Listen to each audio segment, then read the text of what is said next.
अस्सलाम वालेकुम। पाठ 9 चुनिंदा शेर, कवि कैलाश सेंगर। इस पाठ का आज हम भाग 2 पढ़ने जा रहे हैं। पिछले भाग में हमने कुछ गज़लों के भावार्थ देखे थे। आइए आगे की गज़लें का भावार्थ इस प्रकार से है। तो सबसे पहले जो है, हंसी से अपने आंसुओं को छुपाकर देखो, हंसी से अपने आंसुओं को छुपाकर देखो, नया मुखौटा ये चेहरे पे लगा कर देखो। तो देखते हैं, इस गज़ल में कवि कहते हैं कि मनुष्य को अपने आंसुओं और दुखों को हंसी के पीछे छुपा कर रखना चाहिए। यानी अपने दुखों को किसी के सामने जाहिर नहीं करना चाहिए। हमें चाहे कितना भी दुख क्यों ना हो, हमें हमारे आंसुओं को छुपा कर ही रखना है, हमेशा मुस्कुराते हुए, जिससे कि दूसरों को आंसुओं व उसके कारण का पता ना चल सके। दूसरों को दुख बताने से दुख कम नहीं होता, बल्कि लोग मजाक उठाते हैं, तब दुख और भी बढ़ जाता है। समाज में आज इतनी विसंगतियां अर्थात बुराइयां आ गई है कि लोग हमारे दुख से दुखी होने का सिर्फ दिखावा करते हैं। इसलिए चेहरे पर हंसी का मुखौटा पहनकर चलना चाहिए, इसी में हमारी भलाई है। नेक्स्ट है, वो फकीरों की दुआओं में असर देता है, वह फकीरों की दुआओं में असर देता है, आँख से इत्र बांटने का हुनर देता है। प्रस्तुत गज़ल में कवि कहते हैं कि फकीरों की दुआओं में बड़ी ताकत होती है, फकीरों की दुआओं में बड़ी ताकत होती है। फकीर सच्चे परोपकारी होते हैं। जो लोग परोपकार के लिए, दूसरों का उपकार करने के लिए, दूसरों का भला करने के लिए त्याग, सेवा, समर्पण का भाव रखते हैं, ईश्वर भी ऐसे साधु व संतों व फकीरों को ऐसी दिव्य शक्ति प्रदान करते हैं जिससे वे लोगों का क्या कर सके, कल्याण कर सके, उद्धार कर सके। ऐसी कला ईश्वर उन्हीं लोगों पर स्नेह व करुणा बरसाने के लिए देता है, उनकी दुआओं में फूलों की खुशबू, खुशहाली बांटने का हुनर देता है। अर्थात हमें हमेशा फकीरों को और जो गरीब है उनकी दुआएं ही लेते रहना है। लेते हैं, इसमें लाशें भी मिला करती है, इसमें लाशें भी मिला करती है, तुम जरा देखभाल तो लेते। इसको माँ कहकर पूजने वालों, इस नदी को खंगाल तो लेते। अब यहाँ पे कवि कहते हैं कि नदी से हमारी आस्था जुड़ी हुई है। आज नहीं, प्राचीन काल से ही नदी से जो है हमारी आस्था जुड़ी हुई है। भारतीय संस्कृति में नदी को पवित्र मानते हैं, हमारी संस्कृति में ही नदी को पवित्र मानते हैं, उसे माँ का सम्मान देते हैं और उसकी क्या करते हैं, पूजा भी करते हैं।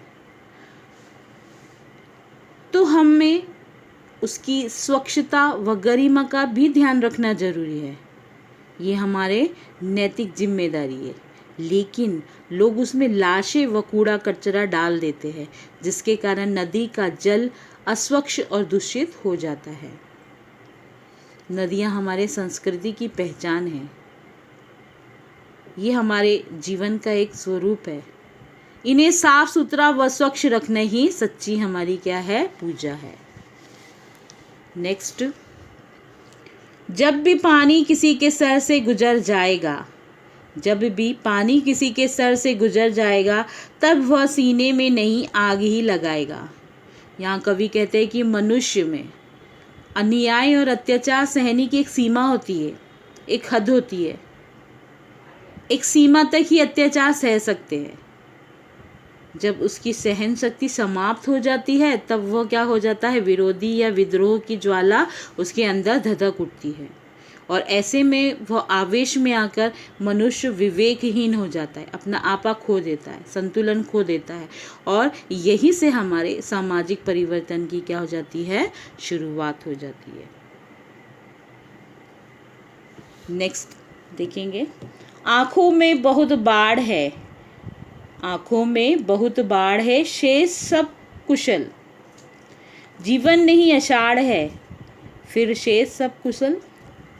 यहाँ पर कवि कहते हैं कि कुछ लोग ऐसे होते हैं जो जिनके जीवन में दुखों का सिलसिला लगातार जारी ही रहता है, एक के बाद एक कुछ ना कुछ उनके पीछे दुख का सिलसिला लगा ही रहता है। तो उन्हें आजीवन संघर्ष करना पड़ता है, परंतु उनकी आँखों में जो है हमेशा नमी बनी रहती है।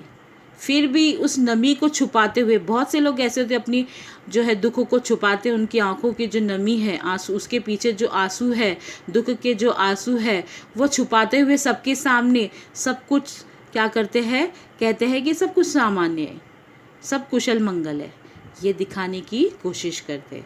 ये बहुत ही अच्छी बात है। नेक्स्ट,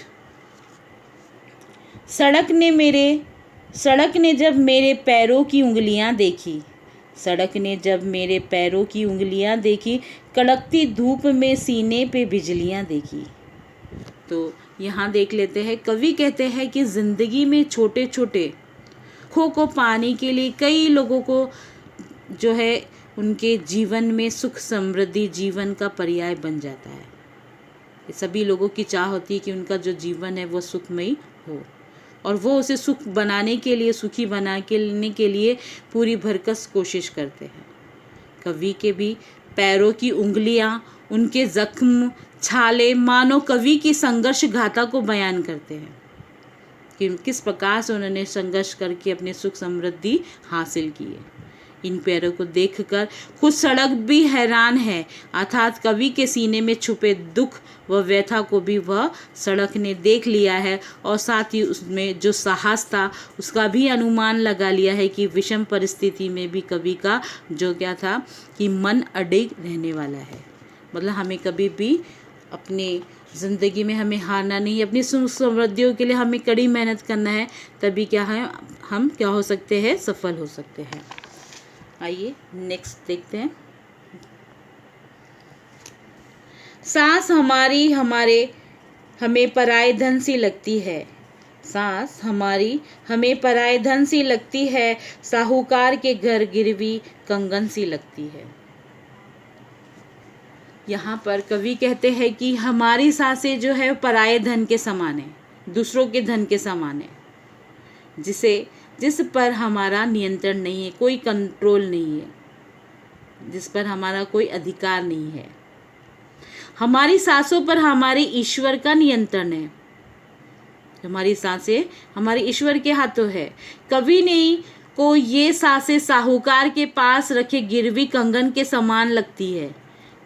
वो कहते हैं कि जब तक कंगन साहूकार के पास गिरवी होता है तो उस पर किसका ये होता है, अधिकार होता है, उस पर साहूकार का ही अधिकार होता है। अतः हमारा जीवन भी जो है वो क्षणिक वो नश्वर है, नाश होने वाला है, उस पर हमारा कोई नियंत्रण नहीं। कब हमारी साखी उखड़ जाएगी हमें पता नहीं है। इससे हमें क्या करना है, सत्कर्मों में ही अपना समय बिताना है, लिप्त करना चाहिए। नेक्स्ट देखते हैं।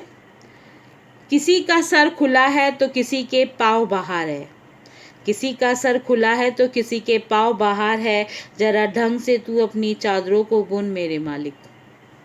यहाँ पर कवि हमें बताते हैं कि कवि इस पंक्ति में हमें सामाजिक विषमता को ध्यान में रखते हुए परमात्मा से ये निवेदन, ये प्रार्थना करते हैं कि ए मालिक, इस संसार में हर कोई कम से कम इतना समृद्ध हो सके कि उसकी आवश्यकताएं पूर्ण हो जाए, उसे किसी के आगे हाथ न फैलाना पड़े।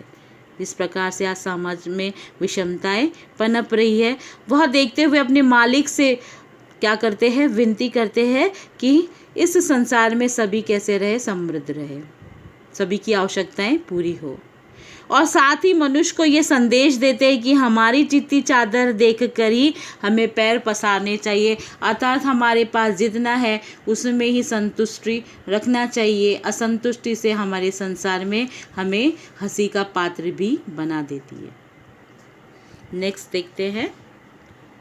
वह जो मजदूर मरा है वो निरक्षर था, मगर वह जो मजदूर मरा है वो निरक्षर था, मगर अपने भीतर वह रोज एक किताब लिखता था।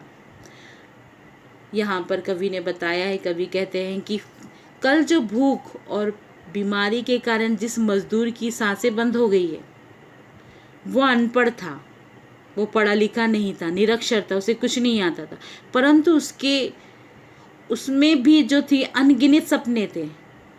वह रोज नए सपने बुनता था। सपने देखने के लिए किसी प्रकार की साक्षरता की आवश्यकता नहीं होती, किसी प्रकार की पढ़ाई लिखाई की आवश्यकता नहीं। सभी को सपने देखने का अधिकार है और सभी को अपने सपनों को पूर्ण करने का अधिकार है। सपने हमारे तभी पूरे होंगे जब कि क्या होगा, हम इसके पीछे मेहनत करेंगे, ना कि बैठ के कल्पनाओं में खोए रहेंगे।